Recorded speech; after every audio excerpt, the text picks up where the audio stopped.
കുട്ടിക്കുറ്റവാളികൾക്കെതിരെ കർശന നടപടിയുമായി പോലീസ്. ഭാരതീയ നാഗരിക സുരക്ഷാ സംഹിത വകുപ്പ് 106 പ്രകാരം കൽപ്പറ്റ നഗരത്തിൽ നിന്ന് 5 ബൈക്കുകൾ പിടികൂടി. ഇതിനിടെ കഴിഞ്ഞ ദിവസം 16-കാരനെ മർദ്ദിച്ച സംഘം മറ്റ് മർദ്ദനക്കേസുകളിലും ഉൾപ്പെട്ടതായി പോലീസ് കണ്ടെത്തി.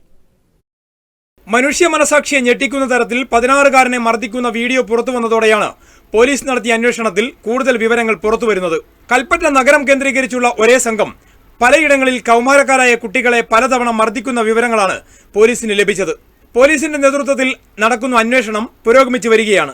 സ്കൂൾ വിദ്യാർത്ഥിയായ ഒരു ബാലനെ ഒരു സംഘം മർദ്ദിക്കുന്ന രണ്ടാമത്തെ വീഡിയോ കൂടി മാധ്യമങ്ങളിൽ പ്രചരിച്ചതോടെ നടത്തിയ അന്വേഷണത്തിലാണ് അറസ്റ്റിലായ മെസ് ഹൌസ് റോഡിലെ കുട്ടിക്കുന്നിലെ കാരാടൻ മുഹമ്മദ് നാഫി പുതിയ കേസിലും പ്രതിയാണെന്ന് തെളിഞ്ഞത്.